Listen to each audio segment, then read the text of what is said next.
que me expresé mal yo, para no tirarte la responsabilidad vos de que escuchaste cualquiera. Dicho esto, la publicidad de Yerbas, Dami, ya estamos grabando, así que ya te dejamos a vos. Muchas gracias de nuevo. Bueno, comparto pantalla. Si me habilita Sebi. Mientras tanto, esperamos que Sebi y Gerald estén bien, que tenían síntomas, pero ahora están con Tomás, así que un chiste malo para atraer la atención y empezar a estudiar. Y ahora estoy cansada. Muy buena. Ahí y ahora estamos cansados como si tuviéramos síntomas, claro. Ahí te puse. Ahí va. Un segundo, ¿eh? Ahí lo deberían ver y escuchar. Rubén, ¿me levantás el pulgar? Ahí está, bien. Estudio del libro de Esdras, episodio 7. Hoy aparece en escena, ¿sí?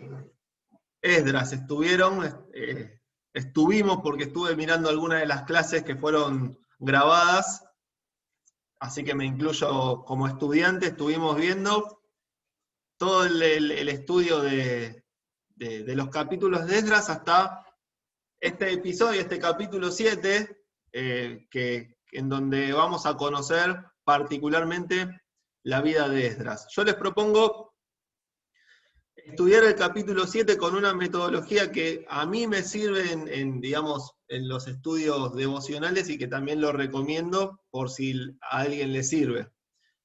Primero, o sea, estudiar el capítulo en dos pasos. En primer lugar, ver qué dice el texto, ¿sí? Y ahí estudiamos y también leemos lo que dice la Biblia, pero en segunda instancia, ¿qué me dice Dios a mí? Y es ahí donde tratamos de sacar una enseñanza práctica, una reflexión para nuestro día a día. Y cuando pensamos en las cosas que Dios me dice a mí, no es lo que quiero que me diga o lo que me conviene que me diga. Muchas veces necesitamos una palabra de aliento, ¿sí?, de parte de Dios. Muchas veces el consejo de Dios nos fortalece y muchas veces nos confronta. Yo creo que el libro de Esdras y el de Nehemías es una linda confrontación de parte de Dios hacia muchos de nosotros por muchos desafíos que plantea, como ya estuvimos viendo. Un pequeño resumen a modo de introducción para que no me escuchen aburridamente de cómo se viene dando la cronología. Encontré esto en internet, no es lo que más me gusta, pero antes que escucharme a mí, prefiero que vean esto. Fíjense que hay un cartelito que dice, usted está aquí como en el shopping. Bueno, estamos en el año aproximadamente 458 a.C., ¿sí?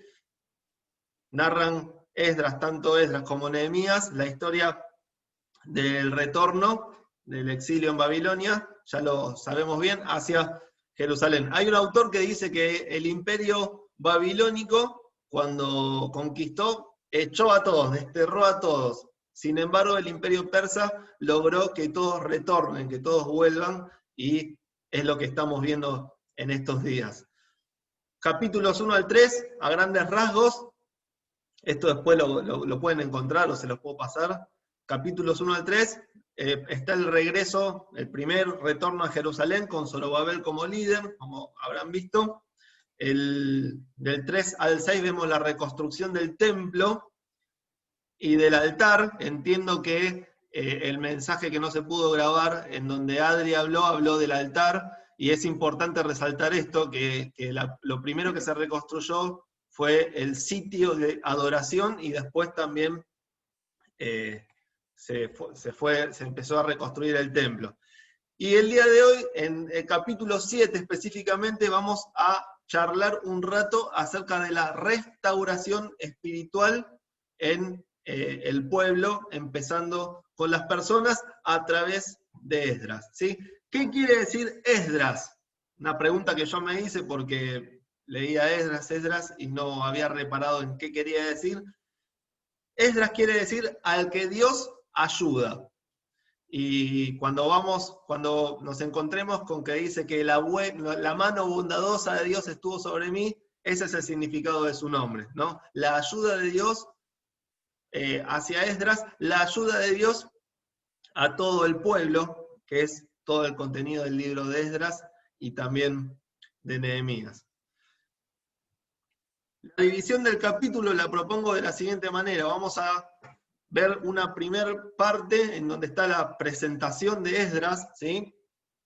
Esto está en los versículos 1 al 10 del capítulo 7, y después de hacer alguna lectura en estos versículos, vamos a tratar de sacar alguna reflexión conjunta.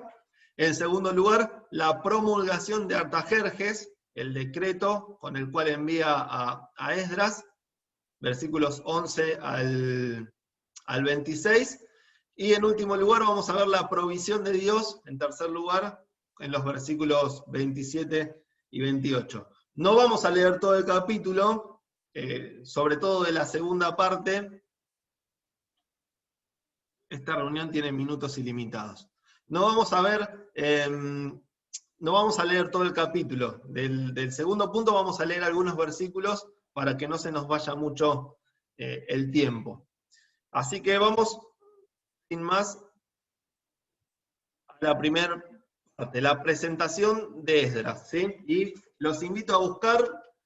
No puse en la pantalla el texto porque quiero que lo busquemos, si podemos, de la Biblia en papel. Yo voy a leer la Nueva Traducción Viviente, así que si alguien tiene otra versión y encuentra alguna palabra diferente, ténganme paciencia. Leemos entonces, capítulo 7, versículo 1. Empieza diciendo, muchos años después. La 60 dice, pasadas estas cosas. Y ahí vamos a poner un alto, porque hay que explicar un detalle que tiene mucha incidencia en el desarrollo del libro. Cuando leemos muchos años después, pasaron más de 50 años de cuando se escribió el capítulo 6. ¿Sí? Piensen en esto, y tenemos que tener especial atención en el eje temporal entre capítulo y capítulo y versículo en este libro. ¿Por qué? Te pongo un ejemplo. Si vamos al capítulo 4, versículos 5 al 7,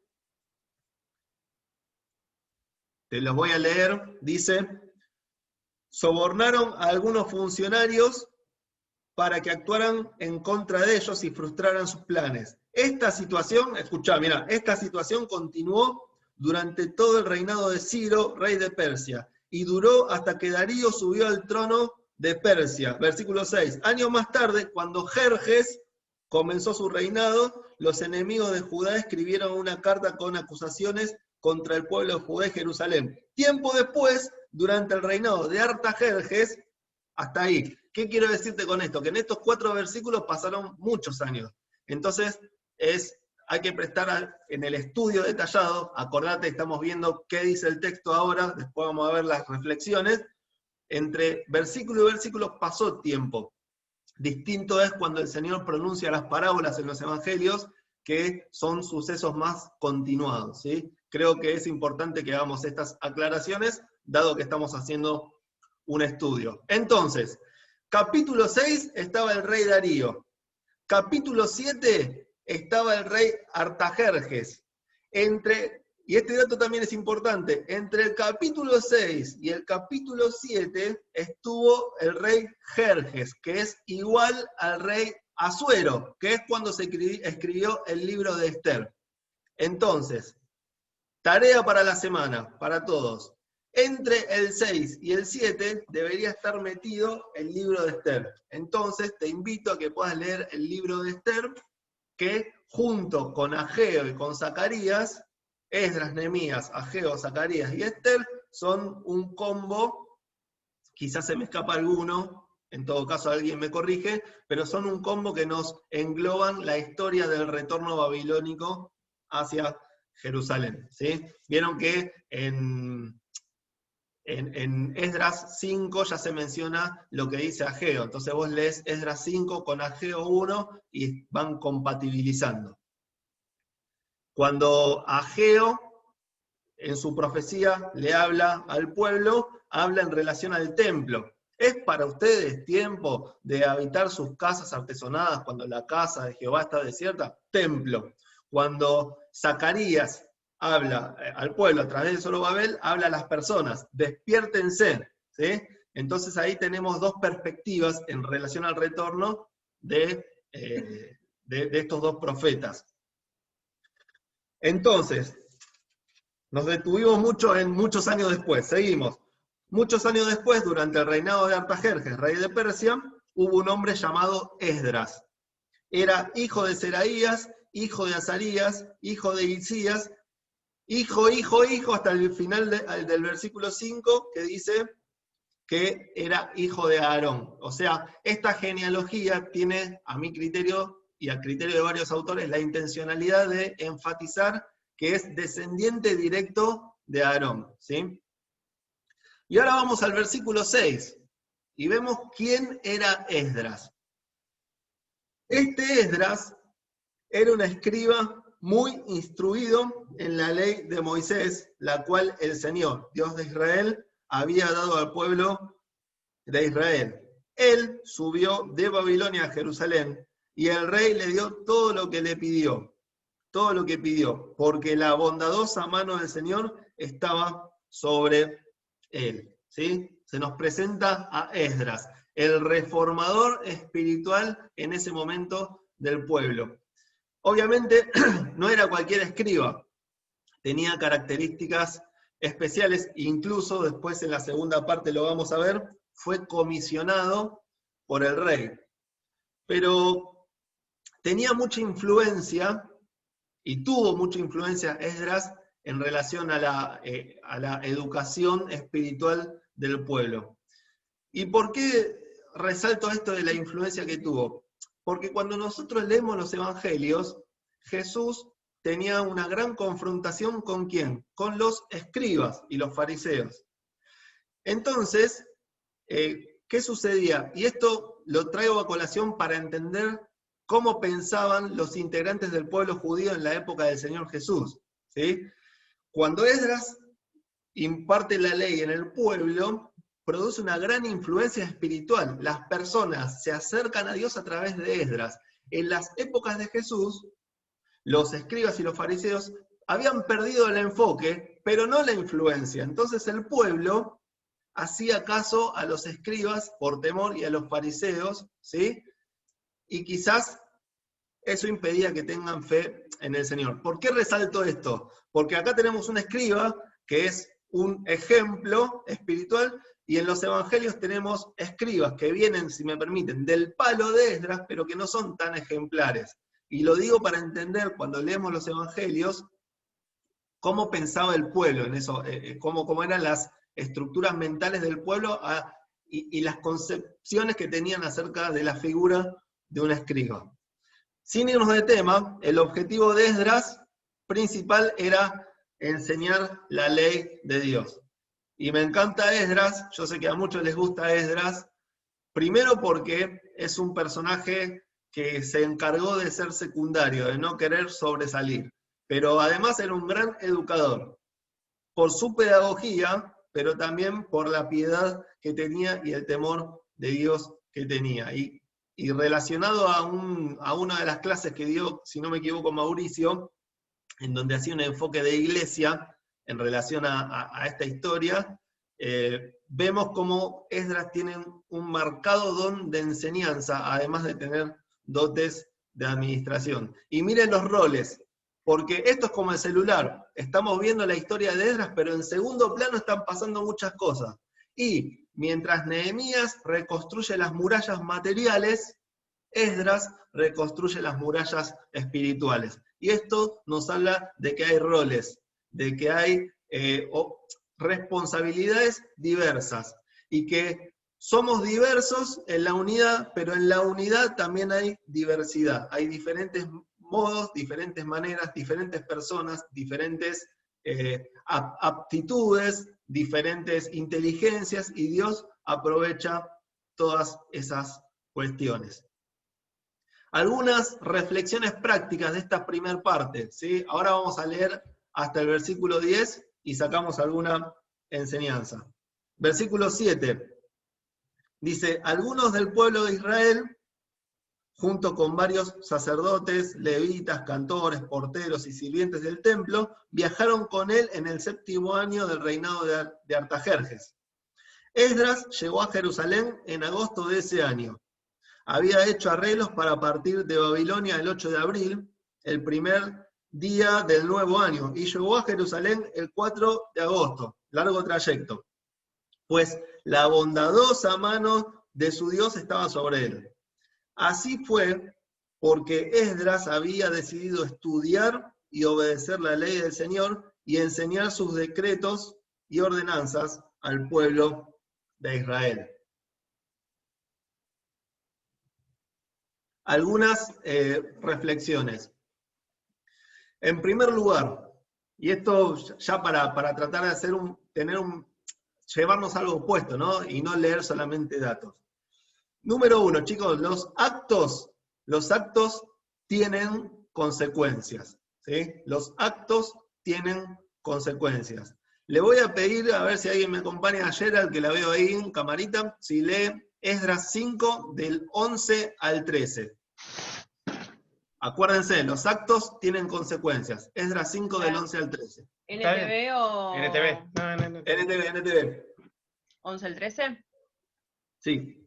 Ellos dieron la siguiente respuesta. Nosotros somos siervos del Dios del cielo y de la tierra, y estamos reconstruyendo el templo que hace muchos años edificó aquí un gran rey de Israel. No obstante, debido a que nuestros antepasados hicieron enojar al Dios del cielo, él los entregó en manos de Nabucodonosor, rey de Babilonia, quien destruyó el templo y desterró al pueblo a Babilonia. Sin embargo, el rey Ciro de Babilonia, en el primer año de su reinado, emitió un decreto que ordenaba reconstruir el templo de Dios. Gracias. ¿Por qué hay una restauración espiritual? Y el pueblo lo reconoce, en lo que recién leía Geraldine, ¿sí? El pueblo reconoce que se alejó de Dios. Y los que quizás ahora estaban retornando, a lo mejor ni siquiera habían nacido. Es más, habían nacido a lo mejor en el exilio. Pero reconocen lo que hicieron nuestros antepasados. Y Rubén lo dijo bien en una de las clases. Pecado de idolatría, pecado de rebelión, lejanía de Dios. Los actos tienen consecuencias. Y esto nos tiene que hacer pensar. Ahora bien, gloria a Dios y gracias a Dios que en su gracia hay restauración espiritual. Y la pregunta que nos podemos hacer, sin faltarle el respeto al texto, pero sí para nosotros mismos, es qué cosas tenemos que restaurar en nuestras vidas. Qué cosas tenemos, qué murallas espirituales, ¿no? Tenemos que reconstruir. Qué hábitos tenemos que recuperar. ¿Qué hemos dejado de lado y en qué estamos defraudando a Dios? Somos falibles. O sea, un día estamos allá como los jueces, ¿no? Un día bien arriba, otro día bien abajo, otro día bien arriba. Esa es la historia de los jueces. Bueno, somos parecidos a la época de los jueces y bienvenidas sean las oportunidades que Dios nos da para poder cambiar y para poder mejorar nuestra relación con Él. Y en ese proceso, y lo que vemos sobre todo en Esdras, es madurez espiritual. Y somos llamados y somos desafiados a despertarnos, ¿sí? A esforzarnos, a dejar de estar en Babilonia, en la cómoda, porque hay personas que decidieron no retornar a Jerusalén. Y somos desafiados a poder dejar esa zona de confort, de comodidad, y a ir por un camino, ¿sí? de la madurez. Otra aplicación, vemos como un eje transversal la soberanía de Dios. ¿Sí? Versículo 6, fíjense que dice que Esdras era un escriba muy instruido, y después dice que él subió de Babilonia a Jerusalén, y el rey le dio todo lo que pidió porque la bondadosa mano de su Dios estaba sobre él. ¿Sí? Vemos ante todo la soberanía de Dios, y Esdras fue provisión de Dios dentro del plan que él tenía, tanto para su vida como también para el pueblo. Y vemos a Dios actuando en todo el libro de Esdras. Fíjense, lo tengo a Kurt ahí, el cumpleañero. Te pido si lees versículo 2 del capítulo 1.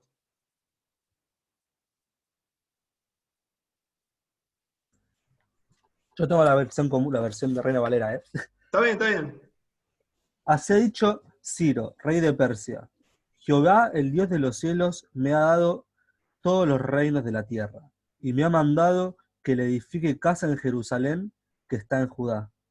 Bien, no te mutees, que ahora lees otro. El versículo 5. Vemos la soberanía de Dios sobre el rey, ¿sí? Versículo 5. Entonces se levantaron los jefes de las casas paternas de Judá y Benjamín, y los sacerdotes y levitas, todos aquellos cuyo espíritu despertó Dios para subir a edificar la casa de Jehová, la cual está en Jerusalén. Bien, gracias, Kurt. Vemos la soberanía de Dios, cómo despierta Dios en el pueblo. Entonces, la soberanía de Dios está englobando, está como si fuese un campo magnético, si me permiten el término, en todo el libro de Esdras y Nehemías, que son dos libros que deberían estar juntos.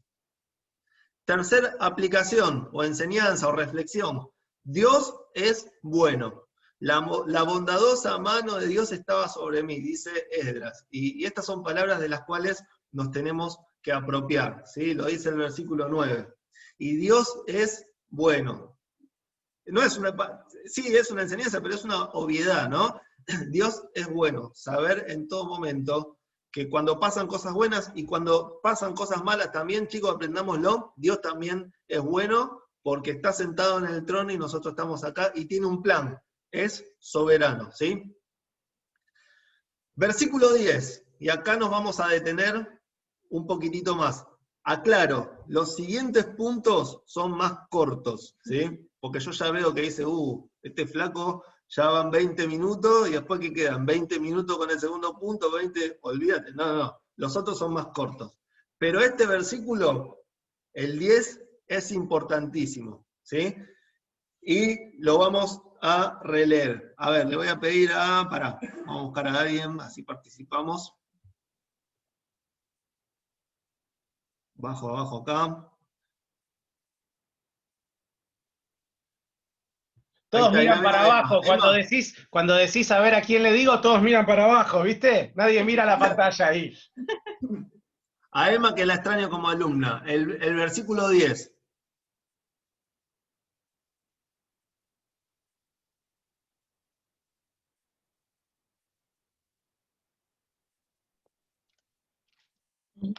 Se me cerró la Biblia. El 10.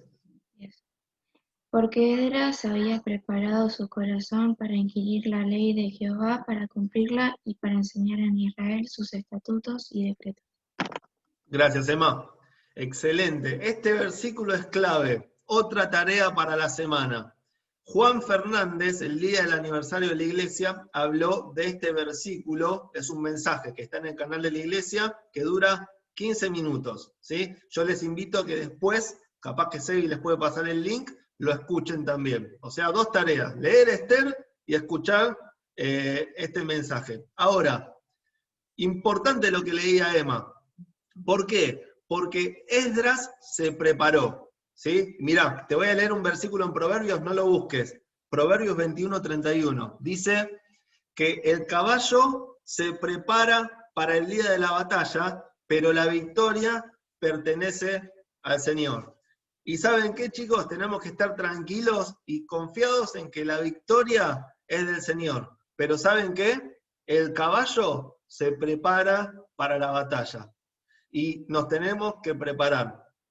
Grabémonos todo esto. Nos tenemos que preparar. Para servir al Señor tenemos que preparar. ¿Qué cosa? El corazón. No te estoy hablando de que tenés que estudiar, si estudiás, mejor. De que tenés que recibirte. No, estamos hablando de nuestra relación con Dios. Y así como Esdras preparó su corazón, somos desafiados y somos invitados a preparar nuestro corazón delante de Dios, a invertir tiempo en intimidad con Dios, a invertir tiempo en oración con Dios, a leer la Biblia, a estudiar, a tratar de sacar enseñanzas que Dios nos pueda dar. ¿Sí? Preparar nuestro corazón. Y noten la secuencia de este versículo, que preparó su corazón para inquirir, para cumplir y para enseñar. ¿Sí? Como dice Paul Washer, estudiar, practicar, predicar, ¿no? Él lo dice en un tono más yankee, estudiar, practicar, predicar, ¿no? Él habla así. Pero es importante porque esa es la lógica de toda la Biblia. En Hechos 1:1, ¿sí? Lucas dice, en el primer tratado Teófilo te conté acerca de aquellas cosas que Jesús hacía y enseñaba. En Marcos 6:30, si lo anotás después lo podés buscar, cuando los discípulos vienen a encontrarse con Jesús después de una gira evangelística, dice que le contaron todo lo que habían hecho y enseñado. Es el modo Jesús, nos cuesta, pero es hacer y enseñar. El conocimiento de la Biblia es para la acción, y a través de la acción viene la enseñanza. ¿Ok? Segundo punto. Recuerden que van a ser más cortitos estos. No vamos a leer todos esos versículos, pero vamos a ver la mano de Dios a través de la promulgación de Artajerjes. Versículo 14, te lo leo yo. Está hablando el rey, dice, 7:14, dice, por la presente, yo y mis 7 consejeros te ordenamos que averigües la situación en que están Judá y Jerusalén, basado en la ley de tu Dios, la cual está en tus manos. También te encargamos que lleves contigo plata y oro, los cuales presentamos como una ofrenda voluntaria al Dios de Israel, quien vive en Jerusalén. ¿Sí? ¿Por qué lo separo de esta manera, o por qué hago énfasis en la promulgación de Artajerjes? Porque Esdras fue comisionado por el rey, en definitiva. Y el rey reconoce, Artajerjes reconoce la sabiduría que le fue dada por Dios a Esdras. Lo dice el versículo 25. Vamos a leerlo. Dice el 25, y tú, Esdras, usa la sabiduría que tu Dios te ha dado a fin de nombrar magistrados, jueces, etcétera, etcétera. ¿Sí? El rey reconoce la sabiduría que le fue dada por Dios. Y vemos cómo le da la orden de enseñar la palabra de Dios. Lo dice el 25 también. Dice, enseña la ley a todo el que no la conozca. O sea, es como que si Alberto Fernández lo llame a Adri, que acá lo estoy viendo, y le diga, Adri, vos tenés que enseñar los estatutos de Dios a todo el país. O sea, es impresionante lo que sucedía en ese momento. Cómo Dios en su plan y en su provisión movió el corazón del rey para que el rey dé la orden de que todo el pueblo aprenda la ley de Dios. Y después en el versículo 26 dio la orden de que todos la tienen que obedecer, porque si no se iba a pudrir todo. O sea, con más razón. Pero, ¿qué es lo importante de esta segunda parte? Que Esdras también es comisionado por Dios. La mano de Dios estaba sobre el rey, pero también estaba sobre Esdras, y por eso el rey le da autoridad para establecer la ley en todo el pueblo. ¿Alguna reflexión? ¿Sí? En este segundo punto. Primero, el punto de equilibrio, ¿sí? Yo lo anoté así porque no encontraba el término, pero el punto de equilibrio del plan de Dios. ¿Por qué? Porque Esdras decidió preparar su corazón, pero cuando decidió preparar su corazón, probablemente no tenía idea de que el rey le iba a golpear la puerta y le iba a llamar para que vaya al pueblo. ¿Se entiende? Y el rey, cuando elige a Esdras, sí, seguramente se asesoró de que sea inteligente, sabio y demás, pero no, quizás no sabía todo el historial. Estoy hablando en supuestos, ¿no? Quizás no sabía todo lo que había sucedido en la vida de Esdras. Entonces, por separado, Dios utiliza a Esdras, por separado, Dios utiliza al rey, y se genera el cumplimiento del plan de Dios en estos dos propósitos, por separado, que se unen. Y eso hace generar un corazón que vos decís, Dios, es impresionante las cosas que hace, ¿no? Porque a veces no perdemos de vista estos detalles. Otra aplicación, vieron que el rey le dice, usá la sabiduría que Dios te dio. ¿Sí? Y esto me habla del temor de Dios, de parte de Esdras. ¿Por qué? Porque, como leemos en Proverbios, el principio de la sabiduría es el temor del Señor, ¿sí? No el miedo, recuerden, sino esa conciencia o ese miedo a ofender a Dios en todo caso. Y Esdras tenía sabiduría porque era una persona principalmente temerosa de Dios. Y antes de ir al tercer punto, algo que anoté, en lo cual me identifico con Nahuel, que lo decía el jueves, que a veces uno se olvida de orar por las autoridades, y Dios puede hacer muchas cosas, puede tocar el corazón de las autoridades, y si Dios lo quiere, en su soberanía, puede cambiar los planes. Entonces, nunca dejemos de orar por nuestras autoridades. Y quizás uno piensa en las autoridades y decís, ya está todo perdido, ¿no?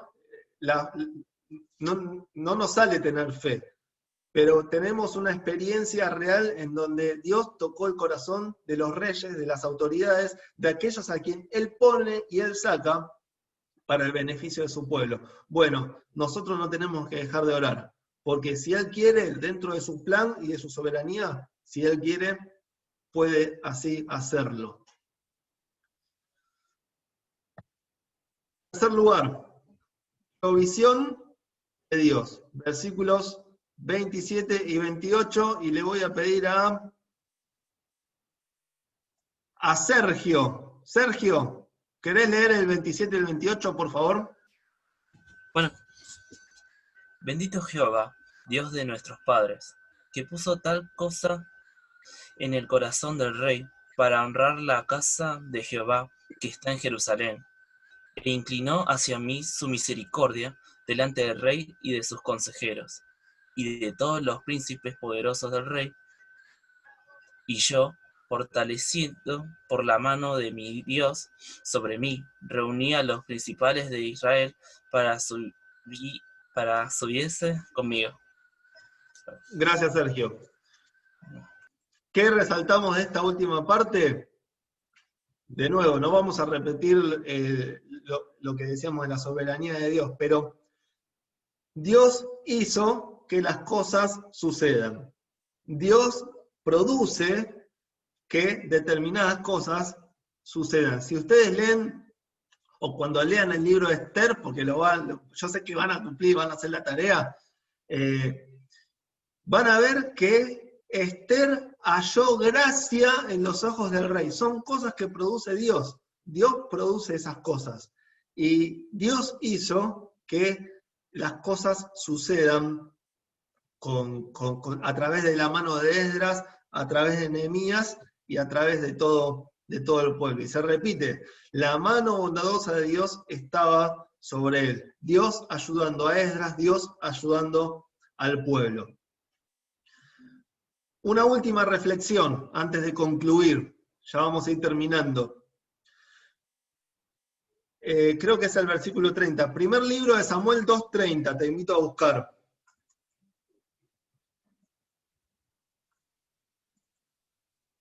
Espero que se hace porque no lo anoté, pero me parece que... 2:30. Dice...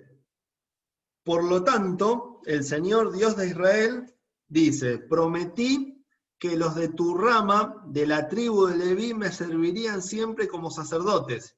Sin embargo, honraré a los que me honran y despreciaré a los que me menosprecian. ¿Sí? ¿Cuál es la reflexión que sacamos de Esdras? Que era honrado por Dios porque Esdras honraba a Dios. Dice el versículo 28, alábenlo porque me demostró tal amor inagotable al honrarme delante del rey. Versículo 28. Y si Dios lo honró a Esdras delante del rey es porque Esdras honró a Dios. Y esta es una enseñanza para todos nosotros, los grandes, los chicos. Honremos a Dios, honremos a Dios. Dios está primero, Dios quiere toda la honra, Dios quiere todo nuestro corazón, Dios quiere toda nuestra devoción. No busquemos ídolos como le pasó al pueblo y el producto de ir tras los ídolos es la situación que hoy estaban viviendo. Honremos siempre al Señor. Capítulo 7 entonces, presentación de Esdras vimos la promulgación de Artajerjes y vimos la provisión de Dios. Termino con esto, hay una perspectiva cristocéntrica en toda la Biblia, cada página de la Biblia habla de Jesucristo, pero en este libro también. Cuando en un momento en la iglesia dijeron que nos podíamos llevar libros, encontré un librito viejo, de esos que ya se les salen las hojas, que dice Cristo en todas las escrituras. Y allá me puse a buscar la parte de Esdras y encontré muchísimas cosas que ya no tenemos tanto tiempo, pero sí resalté algunas para mencionar, ¿sí? Cristo está presente. ¿Por qué? Porque el retorno de la cautividad nos habla de lo que Dios hizo con cada uno de nosotros. La restauración del templo nos habla de lo que Dios, a través del Señor Jesús, hizo con cada uno de nosotros. Y todas estas cosas que hoy sucedían no son más que un anticipo, una sombra de lo que Cristo fue estableciendo su reino y lo que fue para con cada uno de nosotros.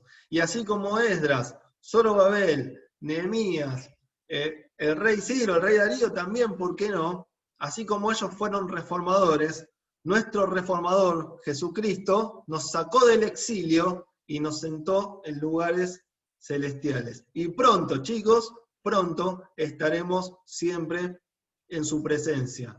Ahora bien, si estamos escuchando todo esto, pero nunca tuviste un acercamiento a Jesucristo, si nunca le entregaste tu vida a Jesús, bueno, hoy es el día de salvación quizás para tu vida. Y hoy es el tiempo en donde puedas venir a Jesucristo en arrepentimiento de tus pecados, entregarle tu corazón y tomar la decisión fiel y firme de honrarle durante toda su vida. Que Dios nos bendiga, gracias por la invitación y que tengan una muy buena semana. Ahí dejo de compartir. Dale. Dami, gracias. Gracias por este mensaje.